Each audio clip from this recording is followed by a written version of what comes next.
Welcome back to Something in the Wilderness, the podcast where we select one of Andrew McMahon's songs in each episode to break down. Today, I have a returning guest to discuss a very special song with me. I'd like to welcome my wife, Marci, back to the show. Thanks for having me back again. I got to keep my title as your most frequented guest. Yeah, but I have a distinct advantage because you live with me. And I usually only call upon you for either events you're going to or your favorite songs. So that is true. All right, so this song's not only special to us as fans, but I think it's also a special one to Andrew. It chronicles a really important chapter in his life story. Now, we've heard it referred to over the years in interviews, live streams, concerts, and most recently, his book, 3 Pianos. Now, Marci, I know you just recently got a chance to read that book. In general, what'd you think? I really enjoyed the book. I listened to it. I didn't read it. And I feel like that made a huge difference in listening to him read it. Just listening to him and how he puts words together was amazing to me. Like, it's so eloquent and he words things in such a way that it's just, even though so much of the story was not happy or beautiful, I feel like the way it's written is beautiful in its own way. Yeah, like poetry. I really like the piano intros and outros that he did in the audiobook version. I also listened to the audiobook after I read the whole thing, and that was really impactful for me. And some of them even reminded me of some of his songs. And so I thought that was, although they weren't directly his songs that you've heard on the albums, it just reminded me of some of them. And it just felt really good to hear that in between him talking about his life. Yeah, I think it added an extra element to it. It actually made me think, too, like I was thinking back, like when you said the poetry, I was thinking back to, you know, famous poets that were around hundreds of years ago and how we might read their poetry or think about their poetry differently if we actually heard that person reading the poetry at the time, and just like how unique of a gift it is, I think, that we get to hear him read what he wrote. That's a really good point. Well, I was personally fascinated with the stories of his childhood and his adolescent years specifically, because I think that part of his life helped feed a lot of the lyrics, his early lyrics anyway, into something corporate. And I got to say that was my favorite part of the book.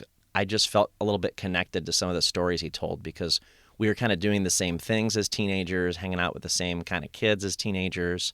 But I think it's just a product of growing up around the same time and being in the same culture. Pop culture was similar, that sort of thing. Yeah, I think it also makes more sense of things he might say at concerts now or actions. Help knowing that backstory to all of that, I think, is really helpful, like in a weird way. Not just... Yeah, I understand. It gives a lot more perspective, I think. More of a connection to the music. More of a connection to the music, and I'll say I listened to Upside Down Flowers, which I'm sure this is on your list to talk about, that it's on Upside Down Flowers, and I'm ruining that part for you. But No, that's okay. It actually made me listen to it a little bit differently, the songs that were on there. And I even asked you, like, which came out first, this album or the book?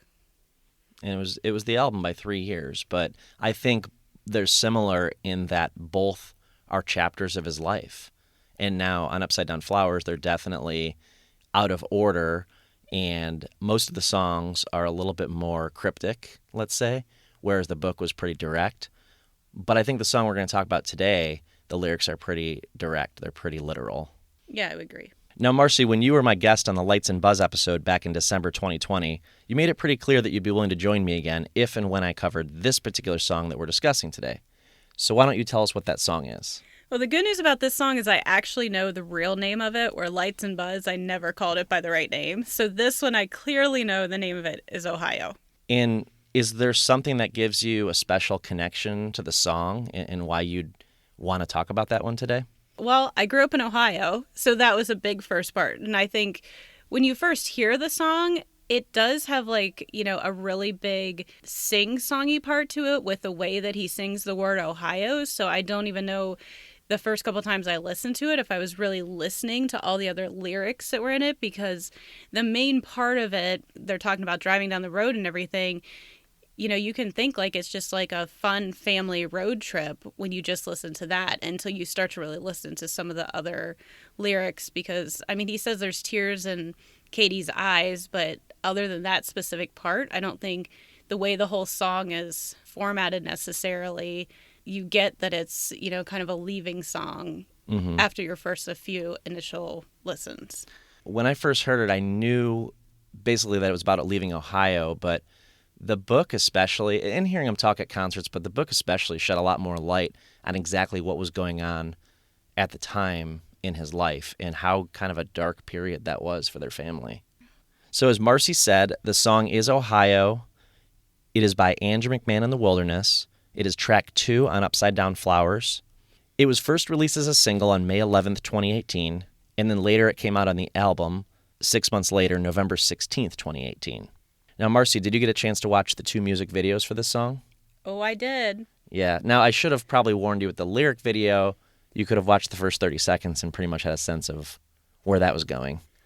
I actually like the lyric video, though, because it made me really think about a couple of the lines in the song, and I think there's 2 like really powerful lines in the song that almost get overpowered by everything else that's going on. So I actually really like that. I liked it better than the cartoony video. Oh, really? Well, I preferred the animated video. If you haven't seen it, I would highly recommend checking it out. I guess if you're just looking at it in terms of a video versus any other video, you might not be that impressed, but you might be more impressed to know it was done by a teenager, and his name is Andy Persons. I don't know much more about him than that, but it seems to be one of his first projects, professional projects. And now he works for other artists, musicians, and athletes and does video work and, other digital art forms for them. So, yeah, I think that was really cool. I think because I'd seen some of Andrew's other songs or ones you've talked about in other podcasts, and a lot of times there's some interpretation that has to go into it, and I don't feel like there was interpretation into this one, really. Yeah, that's true. Like High Dive comes to mind as one of those kind of deeper meaning videos that you really have to think about a little bit more, whereas this was pretty straight up. What I did notice after like a third watch is that, I noticed this on the first watch. So did you notice that they drive through the Everything in Transit cover toward the end, and then after that, someone skateboarding, I assume it to be Andrew, and there's lyrics from High Dive actually on the bottom of the skateboard, which I did not pick up until the third watch. I didn't get that because I was folding clothes at the same time. Yeah, I was a little bit more focused. I don't know. I was impressed just knowing that how young the kid was. I read on his website that it took him 72 hours to complete. There were over 150 hand-drawn pictures that he used and animated in it. I can definitely see that. Yeah, and so I'd be more interested in knowing how he put that together. I'd be interested to see maybe a video kind of behind the scenes, which probably doesn't exist, but that was pretty neat. I mean, yes, it was very literal though. It took a lot of the lyrics in the song and put them basically to paper. Exactly what was happening. Yeah, for the most part. Well, this song was written by Andrew McMahon, and it was produced by Butch Walker. Andrew plays the piano, and Butch plays the rest of the instruments. From an interview with The Morning Call, Andrew had this to say about the writing of the song. There were a lot of phone calls about that song, and not always the easiest. But I think in some ways the beauty of this job that I have is that when I'm at my best, I can actually do a little bit of healing and do a little bit of growing. And I think that quote speaks to the autobiographical nature of the song. Just like writing the book, I think writing a song like this was probably therapeutic to finally put it to paper. Because I don't feel like there's been a lot of mentions of his family members in past songs of his before this album. Yeah, I agree. And that's, I think, what led me to ask you which came first, kind of like the chicken or the egg, the book or the album for this one. And maybe releasing Upside Down Flowers is the final thing that pushed him to write the book. It made me wonder that. It made me wonder if he already had in the back of his mind about possibly doing a book, and this was kind of that first start for him of investigating some of those relationships and some of the things he went through and putting them to song. Because I was thinking about this and I was like, I can't imagine singing a song all the time about a traumatic part of my life all the time, and the energy he puts into it too. So like when he sings this song, I feel like he has a lot of energy in the song, and he actually said in the book that it doesn't haunt him like it used to. Wow. I think for an artist, putting it into words, putting on a painting, whatever their art form is therapeutic, and it's nice that he has that outlet. He also said this in that article I mentioned. He said, I think there was a longing in me to maybe reach back into that history and kind of close the book a little bit, especially in the case of Ohio. that one really resonated not just with me, but with my family. I think that's just further evidence of what it meant to him, what it meant to his family, and what it meant to his life and his time of writing music. You know, he's finally able to get this story out in a way that he wasn't able to before. Yeah, and I think too, after reading the book, you find out he's really the catalyst to his family moving, because him and his sister had just gotten back from being sent to the grandparents that live in California. They just get back, and he spends many nights, it sounds like, convincing his mom that they've got to leave. They've got to get out of this. Yeah. What also made me think of this is you did that song, This Wild Ride, as well, and it's about his grandmother. So I think it was like this song combined with that song that led me to feel like either this was like kind of the precursor to the book. He also had the Teenage Rock Star one. So I feel like he's looking at his life at a different level probably than he has on any of the others, where it was more in the moment, I think, of things that were currently going on in his life possibly, where this one is much more of like a deeper reflection of where he's been in the past, where he's come from, and everything that's led him to where he is now too. Well, I know the questions come up for him from, probably a fan. I can't remember where I saw this, but someone asked him why he didn't cover the last few years. The book stops at the beginning of the Wilderness era. And he made a good point. He doesn't yet have the perspective to look back on these current years. I mean, it's only been 7 years since he started the Andrew McMahon and the Wilderness Band. In the book, he's talking about things that happened 10, 20, 30 more years ago. And so it's a good point. It's probably hard to write your autobiography and write it up until today. Oh, yeah, because, I can think to last week, and what we did, and then think back to it years from now, and I think I'll have a different perspective and I'll have specific different things that stuck out in my mind. Yeah, it's fresh right now. Yeah. So, well, let's look at the live history. So Setlist FM has this song listed on 149 concert set list, and to me that sounds about right this time, because I'd bet that Andrew plays this song at just about every single concert he does nowadays. Now, I did check, and he played it twice on the Rock Boat out of the 3 times that the full band played, or almost the full band. He didn't play it on the last night, though. Also, he played it one of the 2 nights that I saw him in Pontiac, Michigan. Fortunately, it was the night that you were there with me. It was, because you didn't think that he was going to play it because he hadn't played it the previous night, and we were in Michigan. And Michigan and Ohio have a pretty big rivalry on the college football side. So we were actually surprised when he played it. He almost apologized for it, if I remember correctly. He's like, but it's about leaving Ohio. Yeah, so what would you have thought if you didn't see the song performed? Because I believe just about every time you've seen Andrew McMahon in the Wilderness, he's played Ohio now. He played it on the Upside Down Flowers tour. He played it at that Pontiac show. He played it on the Rock Boat twice. So what would you think if you saw him, say, this summer or next year, we went to see him and he didn't play Ohio? Would that be okay? Oh, it'd be fine. I don't know why, but I'm still surprised every time when he starts playing it. Like, I get if he was in Ohio and he started playing it, but when we're at other places and he starts playing it, I'm like, oh, he's playing Ohio. I get excited by it. And I feel like it's quickly becoming one of his, like, fan favorites, it seems like. So I probably shouldn't be surprised still, but... Yeah, and it was a single. Yeah, so it was. that makes it kind of more one of those common ones. It's not quite at the level of maybe Fire Escape or Cecilia, where he's going to play it every single time. Right. But it's close, I think. So he also played this song on the May 13th, 2020 Instagram live stream. Did you get a chance to watch that version where he's just playing it on a piano with a cocktail? The one where he had just cut all his hair? Yeah. Yeah. Us fans remember that well, don't we? Yeah. It's after he shaved the beard, right? Oh, yeah. He is very, like... clean cut. Clean cut. He's not clean cut anymore, by the way. No. If you're on Pillar, you get to see recent videos of him in the studio, and he is looking pretty shaggy again. I think it was probably one of my favorites that he did. I think this song has a really strong piano sound to it. It's really catchy, and I think listening to it when it's the full band, some of that gets drowned out and you don't hear it as much, where that's when he's just playing the piano with it, you really hear that piano and how powerful it is in the song. And also, like, in that one that you're talking about specifically, he just went a cappella for one of the verses too. Now, it could be... I didn't remember that. It was just a very short part, and it could be that the piano isn't played at that part normally, that one of the other instruments are being Okay. played, Yeah. that he did it that way, but he seemed very passionate about it at that point, and I think that combined with how powerful the piano was, that combined with the sound of it was just really amazing.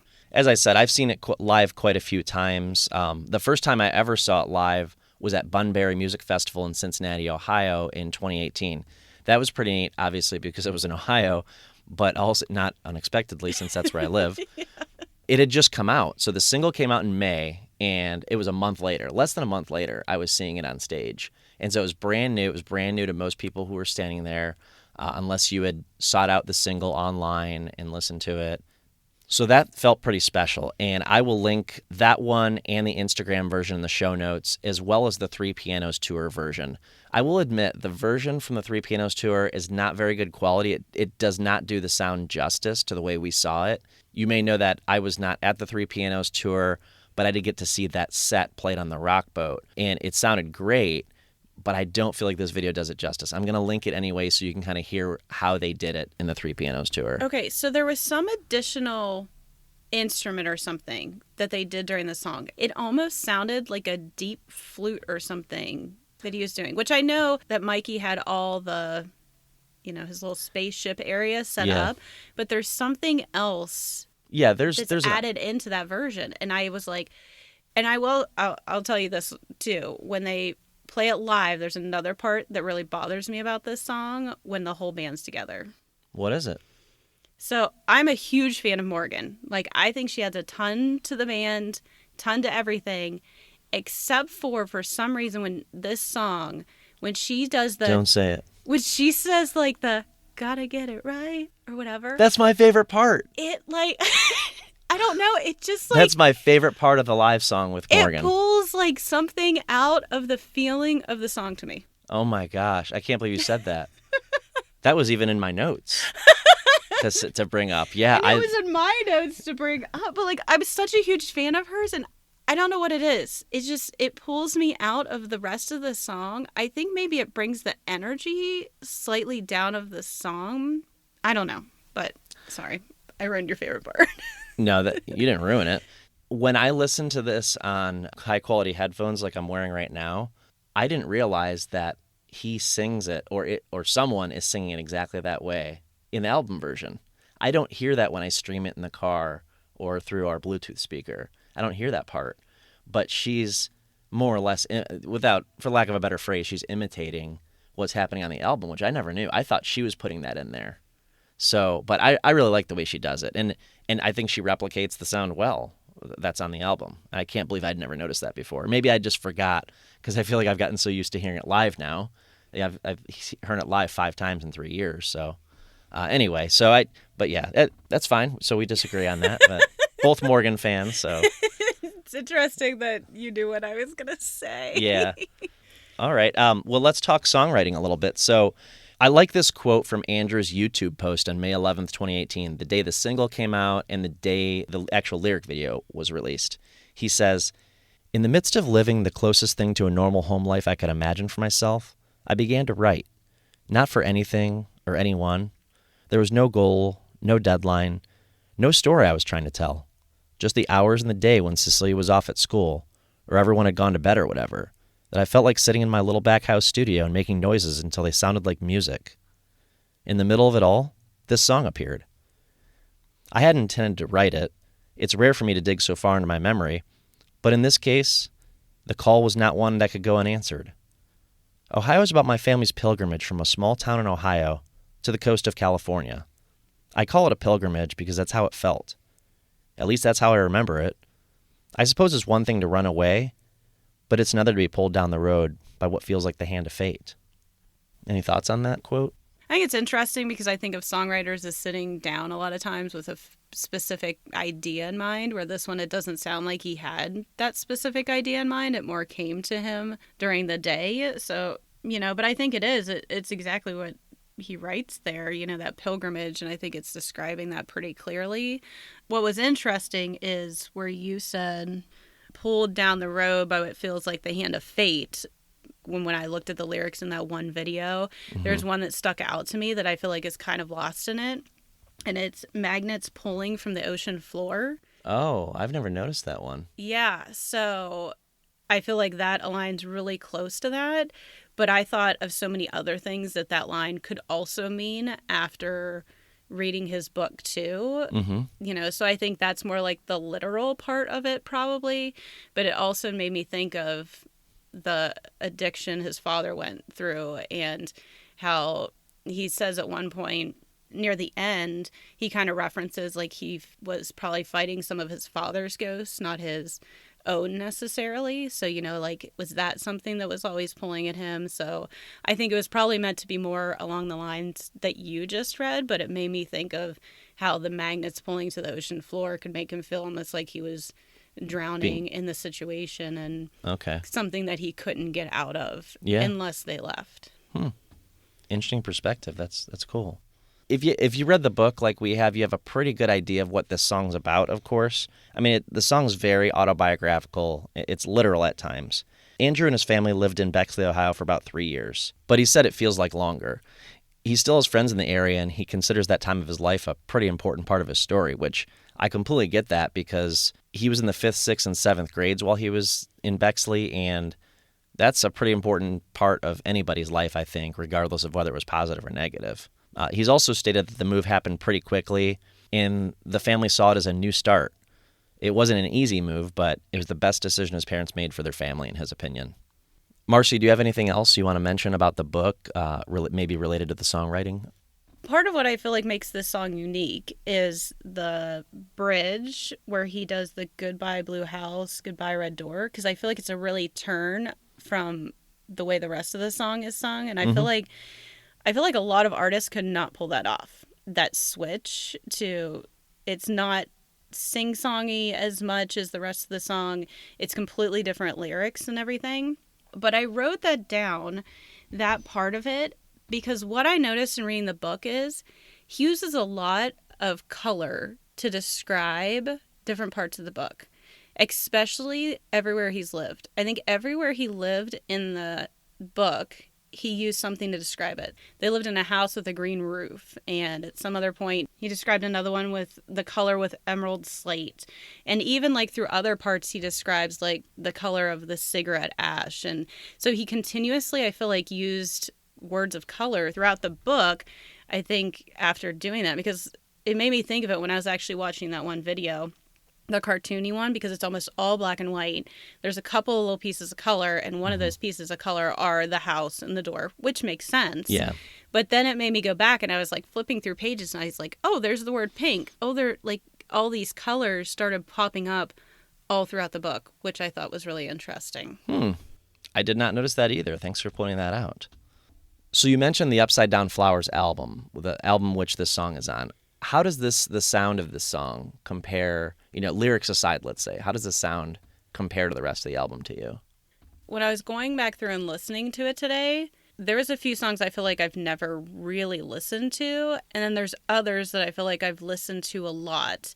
And I feel like the songs that I feel like I've listened to a lot, like House in the Trees, Teenage Rock Stars, This Wild Ride, Paper Rain, I feel like it fits in with all of those, but I don't feel like I know the other couple songs that are on there enough to really know. But I'm like, do I not know those other songs? Because I don't feel like they fit in as well, and those songs are more the type of music I like. I think it's because those songs aren't on as many playlists of ours, for one thing. Like, they don't come up as much. They're also, you've missed some of the, like, slower songs. So, like Monday Flowers, that wouldn't come up in a playlist as much. Yeah. With the maybe more up-tempo things that we listen to.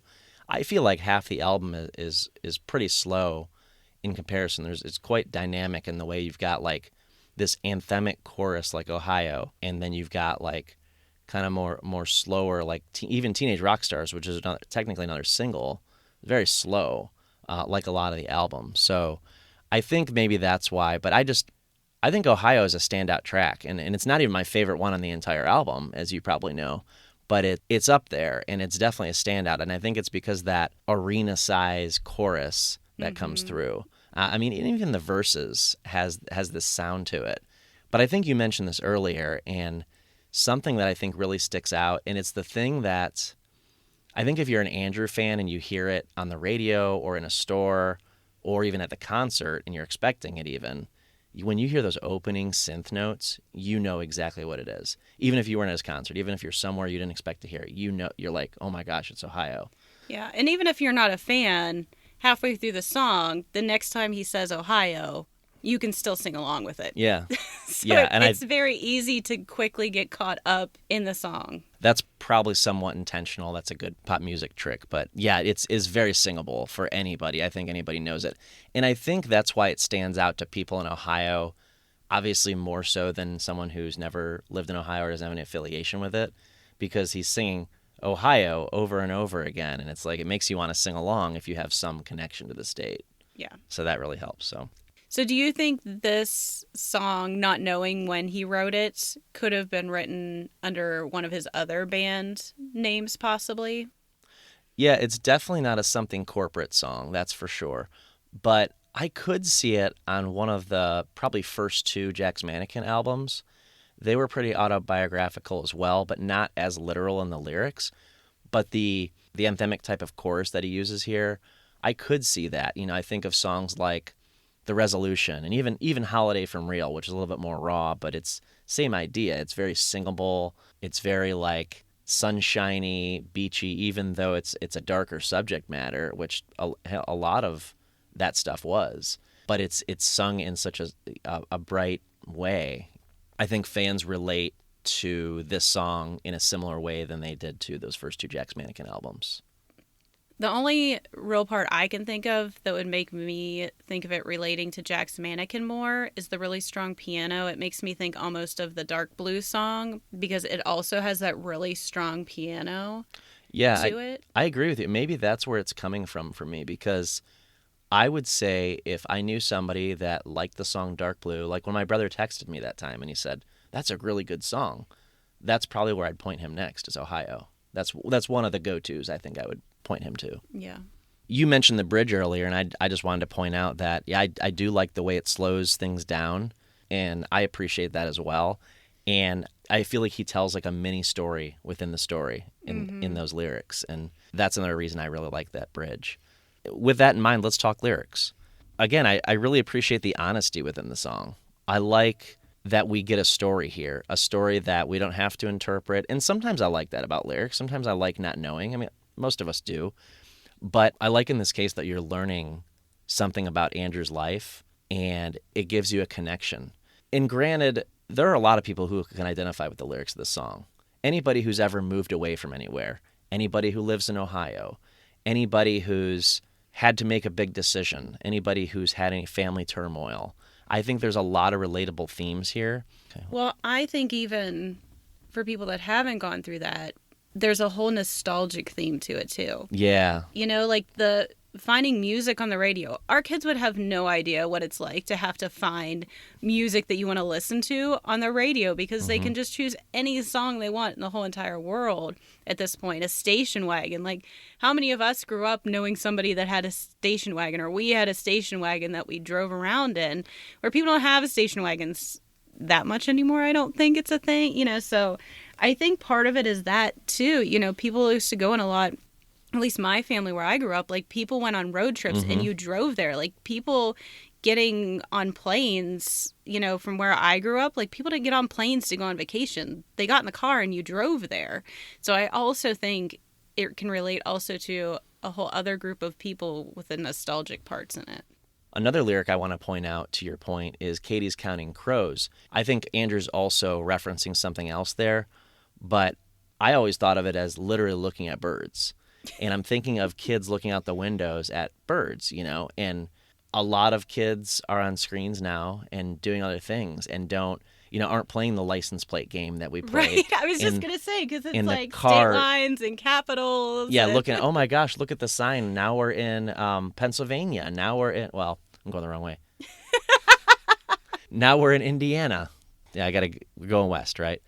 So, yeah, it's just a little bit of a different mindset because you know it takes place in kind of a different time period than it is. But, speaking of Counting Crows, I literally never thought until I said those words that could be referencing one of Andrew's favorite bands of all time. Yeah. Did you ever think about that? I did not. Yeah, I mean, I because the didn't way he think about sings it, because the way it's used, it doesn't sound like it. But he references trying to find a station on the radio in the same verse. Yeah. They may have been listening to a Counting Crows tape. Are there any other lyrics besides the ones we've mentioned? Because I know we've covered some lyrics already. Are there any ones that other ones that jump out at you? So something else I think is interesting, and I don't think I realized this part either. So in the bridge, the last line says, "The way you looked when we were leaving." And I think initially, and probably for a while, I thought that it was like him looking back at his friends and who, maybe a girlfriend at the time. But it wasn't until I really started to listen to the lyrics. 2 verses before that, he says, "Some men you just can't save." So then it gives you a lot more indication to who he's talking about. But still, without knowing the whole story, you don't know it's just him, his mom, and his sister until you really start to dig into it and think about that other lyric too. Before I read the book, I didn't know that they were leaving his father behind. I don't think I knew that. Maybe I did, maybe I did not. But I actually used to think, before I read the book, that line, which has always really struck me, "Some men you just can't save," I thought that was about him, about Andrew. And that was a reference to him getting older and looking back on his life. And the struggles he's had, which he's addressed, again, in interviews in his book and things like that. Maybe he felt like he wasn't worth saving. Yeah, I think it also plays to the other lyric that I wrote down that I haven't talked about yet either. It's actually the first line of the entire song. And I think that it is really setting the stage for the rest of the song. But I think just listening to it without knowing all the backstory, it's lost within there. But it's on a razor's edge. And I think it really describes the point that they were at in his family's life. We're on this edge of either trying to move forward with our lives or just being sucked into imploding. Yeah. Yeah, I love the way he sings the lyrics in the song, and I think that's just as impactful as the actual lyrics he's singing. There's just so many times in the song that he's singing these lyrics that you can just feel, you can visualize. Like some of the ones I highlighted: "Gonna start a new life, gonna miss Ohio, but this time we're gonna get it right." And that Katie's counting crows through the tears in her blue eyes. Even without that animated video, I can imagine a little girl crying in the car as they're leaving. Oh my gosh, our kids bawl every time we leave visiting one of our families, and that's just from visiting them for a weekend. So, I can't imagine. So maybe we can imagine that, yeah. Yeah, telling our kids, we're moving across the country, you're leaving everything you know behind. And I love the way he sings these lines. I don't know if these are my favorite lyrics of the song, but the way he sings them just hit me so hard, like I said. "And we can't look back. Some men you just can't save. We had our reasons for leaving. It's better this way." I just love the way he sings those lyrics because you just feel every word that he says. We've talked about the video, how it's very literal, the song, and how these lyrics are very, you can really follow along with what's happening. But I think there's a lot of pieces in it that are woven in that tell a lot deeper story than I feel like a lot would hear just listening to it overall. Yeah, could be. Yeah, I think of it in the literal sense, but there is probably a lot hiding in these lyrics. Just like all of Andrew's songs. I mean, he writes, literal lyrics, he writes cryptic lyrics, but there's probably a little of both in this song. But I tend to hear all those literal lyrics, those things that I can visualize because I want to visualize them. I want to visualize what's happening in the story. Yeah. That's kind of where my brain goes with it. Well, and the other thing, I thought of this earlier after I listened to the song 8 times in a row. And, through talking about it, and we've talked about, the pieces that really grab different people and for different reasons. Mm-hmm. But I feel like the way it's sung and everything, and the lyric, like you just said, that ending, "It's better this way," I feel like the song still has a whole feeling of hope. Mm-hmm. And maybe that's part of what draws a lot of people in, is this unspoken feeling of hope in it. I think it was the beginning of the new chapter. It was the beginning of their setting their lives on the right path. I get that from the lyrics, but I also get that from other places that I've heard Andrew say things and read what Andrew said about it. And I think the song is very hopeful for those reasons. I agree with you. All right. Do you have a favorite part of the song? I think it's that part of, the station wagon tires flying and that part, because it brings up the nostalgia. It brings it's very sing-songy, like you can sing along to it really easily. So, I've definitely like picked out the other parts that I feel like are really powerful within it. But overall, just when I'm singing along to it, that's definitely the part that I'm like, yes, here comes this part. I agree, because when he says, gonna miss Ohio, but this time we're gonna get it right, and then Morgan in concert says, gonna get it right. I love the way it kind of drops off, and then bam, station wagon tires flying. Yeah. That's probably my second favorite part of the song. My first favorite is that piano intro or synth intro. I love those first keys that he hits. I don't know what it is. I don't know how Andrew does it. Something that seems so simple is just so powerful in the way he plays it. Well, even that when he's getting ready the last time to go to the tires flying after he's done that bridge part. Yeah. The way you looked when we were leaving. Yeah, and it kind of like, it has this slight drag right there, and then like goes right into like the tires flying, and it gets so powerful again. Yeah. Like you could, like, I feel like I can like feel it. Like I can feel like the tires flying, like going down the road again. So I feel like it's a couple of times through that song where like it really pulls you back in. I agree. That's one of the strongest parts of the song. So there aren't any official alternate versions of the song, but I did give you a link to what I'm calling the acoustic version, where he plays with Zach on keyboards and Bobby on guitar. Mm-hmm. And I loved that version. Did you have a chance to watch that one? Yes, I definitely like that one a lot too. Really, it's just one of those cases where the Instagram live stream was an amazing version as well, but that just adds 2 more instruments, a little bit more dynamic, and is obviously studio quality. So it's just a better version of what we saw on Instagram. Yeah, I really like too. Like there's a couple of pieces in it where you can actually see the keys going down inside the piano. Like they're hit. Like I was like, I don't know why that part I really like that part of the video. I would highly recommend you watch that. They were in the Sirius XM studio a few years back. I will link that one in the show notes as well. So would you say that Ohio is one of your favorite songs from Andrew's career? I would say yes. Okay. I know that was kind of a leading question, but I was pretty sure on that. So well, and I think part of it was I didn't really love the previous album. So I think that I had this song plus a couple of others that I really liked on this one.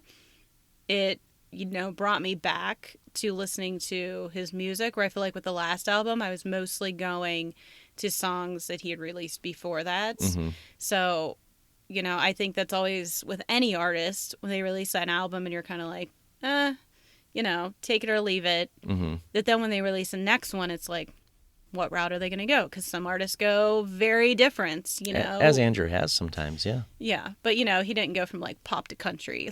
Right. Like some do. But... Some artists have, yeah. Right. But I think, to me, it just had a lot more to it. Without getting too excited, getting my hopes too high, I think we can both hold our hopes a little bit high for this next Wilderness album, at least, because some of our favorite songs, one of my favorites and one of your favorites from all of Andrew McMahon's career was on the last album. So I think that bodes well for whatever's coming next. And as long as Andrew kind of stays along that path, and even if he doesn't, I'm ride or die, so I'm along for the ride. I mean, he released New Year's Song, and we both love that one after this, too. True, yeah. So... That is one of my favorites from this era. That's for sure. And we've gotten to see him play it live. Mm-hmm. Maybe he's going to start playing it more. Yep. So just some final thoughts here. I don't know. I may have thought this song, when it came out, was a little more popular in the masses than maybe it was. I'm still not sure because I haven't really listened to the radio much these last few years. But it seems like people I know knew this song when it was a single, even people who weren't directly Andrew McMahon fans, let's say. So I assumed it was a hit. So I looked it up. The single did make it on the alternative music charts and peaked at number 37. Now, to give you perspective, it's like a top 40 like the pop charts, but it's for alternative rock stations. And it made it to number 37, so that's pretty good. But I also learned that he had 4 other songs with The Wilderness, Andrew McMahon and The Wilderness, that have ranked a little bit higher than Ohio. Can Sounds you? like you better start listening to some stations on the radio. Good pun. All right, well, I've got one just for that. I've got one for you then. Okay. Can you name any song of his that ranked higher on the alternative charts in the Wilderness era? I know you know at least two of them really well. Fire Escape. Yep, Oh, Cecilia in the Satellite. you got it. And the other ones I wouldn't have expected so much. The other ones were High Dive, which I've covered on the show. And then the most surprising to me was So Close off of Zombies on Broadway. Because it's a pop song, so I guess I could see how that would connect with a wider audience, but I didn't feel like a lot of people knew that, and he doesn't really play it in concert anymore. So since that tour, he's had 5 songs on the top 40 alternative chart, which is pretty impressive actually over 3 albums. But this one was the lowest charting, I would say, out of those 5. Another fun fact is I did find that there's other songs about Ohio. Do you have any songs about Ohio that you like besides this one, or is this like the only one you know? Well, I will say we sing Hang On Sloopy a lot in Ohio at games, but it's not actually an Ohio song. We just throw an OHIO Yeah. in there. Yeah, not technically an Ohio song. And then there was the one oldie song that's about the Kent State shooting. Oh, yeah. I know what you're referring to. I don't know the song very well, though. Well, I found a few just for fun facts. So Reliant K, who is a contemporary of Andrew McMahon's and friends of his, has a song called Mrs. Hippopotamus off of their last album. Yeah, it doesn't sound like it's related to Ohio, but it Go really with like I Want a Hippopotamus Christmas. it is the most related to Ohio song I've ever heard. If you listen to the lyrics, it's all about. It mentions the Cleveland Browns. It cheers OHIO, and it talks about, I think. All the hippopotamuses we have here. Yeah, it never mentions a hippopotamus. I can't remember if that's one that mentions Canton or if that's a different song. But anyway, there's many references. The Ohio River on fire. Yeah, River. The Cuyahoga River on fire, that sort of thing. That's all referenced there. It's making everybody want to come visit Ohio. Yeah. All sales pitches for tourism in Ohio. So Bowling for Soup has a song called Ohio. But it's technically more about Texas because he's trying to get her to come back from Ohio, back to Texas. But it's called Ohio. It's kind of a funny song, but most every Bowling for Soup song is a goofy song. So, and then the other one I have is Hawthorne Heights, Ohio is for Lovers, which... I thought that was Virginia. Well, it is, except Hawthorne Heights is from Dayton, Ohio. So to them, Ohio is for lovers. Oh, okay. But all the, I would say Bowling for Soup, Reliant K, Hawthorne Heights, all contemporaries of Andrew McMahon, so I thought it was kind of fitting. So, Marci, do you have any final thoughts before we wrap up here? I think this is definitely a song that if people haven't listened to because they saw the name was a specific state that they didn't know anything about or want to listen to, I would say definitely check it out. I think it's really a song that if you read his book and you get to that section, I would say go and listen to the song because I actually want to listen to his book again. And then when there's specific songs or specific people he mentions in the song, go and listen to the song right then, which I didn't do. So like you said, House in the Trees, and he mentions Jamie. Jamie's mentioned in the book, so I think that would be interesting perspective to go and do. So I think that could be something fun. And it's kind of cool that, anytime he travels all over and he's playing this song that people are singing about Ohio, even if it was about him leaving and, but like you said, many people have been in that situation and, maybe it can give a younger generation that might be going through something similar some hope as well. Well, thanks. That was a good way to wrap it up. Well, thank all of you out there for listening. I love the opportunity to talk about these songs with other music fans, especially when one of those happens to be my wife. Thanks. So, Marci, thank you for coming on the show again. You're welcome. You're a multiple-time guest, and I do appreciate it. I'll only ever ask you for your favorite songs, of course. Okay. To come on here. I won't throw you any curveballs.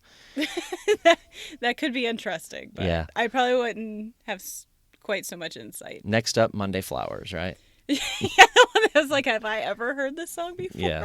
Yeah, I was actually like, maybe I should listen to this a few more times. Maybe you should. Give another spin. Yeah. For those of you listening, be sure to subscribe and rate the podcast so more people can find it. And please post a comment on one of our socials. I'd love to hear from you. If you'd like to message me directly, you can always email somethinginthewilderness@gmail.com. So, until next time. See you in Ohio.